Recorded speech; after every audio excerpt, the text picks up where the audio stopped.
होली पर नेताओं के यहाँ रामाशामा का दौर चल रहा है। चुनावी साल में कहते हैं जिस नेता के यहाँ जितनी भीड़, उससे उसकी ताकत का अंदाजा होता है। ये अलग बात है कि वो भीड़ वोट में तब्दील होती है कि नहीं। हमारे साथ किसान नेता, एग्रो बिजनेस बोर्ड के चेयरमैन रामेश्वर डूडी है। खासी भीड़ है, लगातार सुबह से मिल रहे हैं लोगों से, उनसे हम बात करते हैं। सबसे पहले होली से शुरुआत करते हैं। कैसी बीती होली? देखो, राजस्थान के अंदर मैं सभी प्रदेशवासियों को मेरी ओर से होली की बहुत शुभकामनाएं देता हूं। और पूरे प्रदेश के अंदर होली का त्यौहार जो बहुत उत्साह से, आत्मीयता से, भाईचारे से इस त्यौहार को मनाया गया।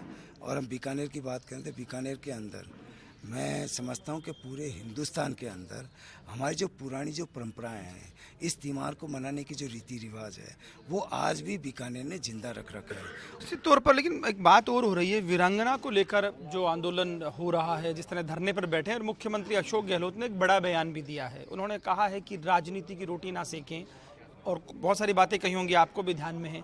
किस तरह से देखते हैं इस पूरे मसले को, और जो मुख्यमंत्री कह रहे हैं, क्या उसके साथ आप लोग खड़े हैं?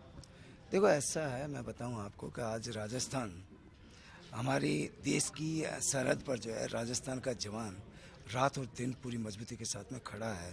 उनकी पूरी चौकसी करता है। चाहे कारगिल का युद्ध हो, उसमें भी हमारे शहीदों की संख्या जो है ना, सबसे ज़्यादा राजस्थान की थी। क्योंकि गांव ढाणी का वो जवान, उस किसान का बेटा, मजबूती से उस सरहद की रक्षा करता है।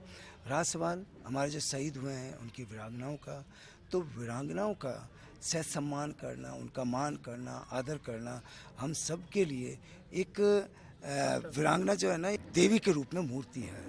क्योंकि उन्होंने इस तरीके से जो है, जब जवान शहीद होता है तो उसके बच्चों को पालना, लेकिन राजस्थान सरकार उनके परिवार को जिस तरीके से पूरा पैकेज उन्होंने दिया है, उस पैकेज का जो पूरे हिंदुस्तान में, राजस्थान में जो हमने पैकेज दिया है, ज़मीन उनको 1 मुरबा ज़मीन दिया है, 1 करोड़ रुपए नगद दिए हैं, आपका स्कूल में एडमिशन है, उनके रहने के लिए मकान है, हाउसिंग बोर्ड के अंदर कई जो पैकेज के अंदर बहुत हमने उसको एक मदद, एक सहायता रखने का जो ना पैकेज बनाया। तो पूरे हिंदुस्तान के अंदर राजस्थान स्टेट एक ऐसा स्टेट है जिसमें हमारे जो शहीद भाई हुए हैं उनके लिए मैंने अच्छा पैकेज जो है दिया है।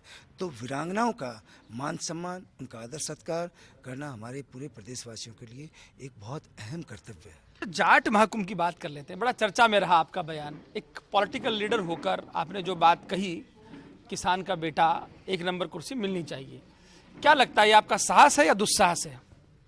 देखो, मैं बताऊं कि आज समाज के लोग इकट्ठे हुए थे, किसान परिवार पूरा इकट्ठा हुआ था, लाखों की तादाद में, 5 लाख से ऊपर जो किसान इकट्ठे हुए थे प्रदेश के। उन किसानों की मांग है 70 सालों से, जब 75 साल पहले हमारा देश आज़ाद हुआ, उस देश की आज़ादी के अंदर वही किसान परिवार उन अंग्रेजों से लड़ा था। और हंसते भगत सिंह जी की बात करो, चंद्रशेखर जी की बात करो, तो चंद्रशेखर सिंह जो है उस वक्त में जो ये किसानों के बेटे थे, उन्होंने जो है हंसते हंसते फांसी का फंदा चूम लिया। तो देश की आज़ादी के अंदर से लेकर, और जब देश आज़ाद करवाया, उसके बाद में जब डेमोक्रेसी, लोकतंत्र कायम हुआ, उस लोकतंत्र के अंदर इस किसान कौम की मांग थी कभी हमें हमारा पूरा प्रतिनिधित्व मिलना चाहिए। वो पूरा प्रतिनिधित्व है, क्योंकि उस वक्त में हम 85% थे गाँव के अंदर। आज हम नई पीढ़ी जो आई है वो शहरों के अंदर आई है, तो आज भी 80%, 75% हम जो है गाँव के अंदर खेती पर आधारित है। हमारे देश की इकोनॉमी, अर्थव्यवस्था खेती पर आधारित है। तो क्या आप ये मानते हो कांग्रेस ने न्याय नहीं किया इस किसान वर्ग से? क्यों मुख्यमंत्री दिया नहीं? मैं पार्टियों की बात नहीं कर रहा, किसान कौम की उसमें मांग थी कि भाई हमारे को 1 नंबर की सीट मिलनी चाहिए। चलिए, बहुत शुक्रिया। देखिए, रामेश्वर डूडी हमेशा की तरह बेबाक बोले। उन्होंने कहा किसानों को लेकर सरकार काम कर रही है, शहीद वीरांगनाओं को लेकर राजस्थान सरकार की नीति की बात कही, और साथ ही साथ जाट महाकुंभ में दिए गए बयान को लेकर कहा कि किसानों का हक बनता है। हमने किसी एक दल की बात नहीं की है, बल्कि सभी पर ये बात लागू है। खैर, ये आने वाला वक्त बताएगा कि रामेश्वर डूडी जो मांग कर रहे हैं, क्या कोई दल उस मांग को पूरी कर पाएगा, क्या लोकतंत्र में ऐसा हो पाएगा। लेकिन फिलहाल जाट महाकुंभ चर्चाओं में है। कैमरा पर्सन गुलाम रसूल के साथ Laxman Raghav, First India news, Bikaner.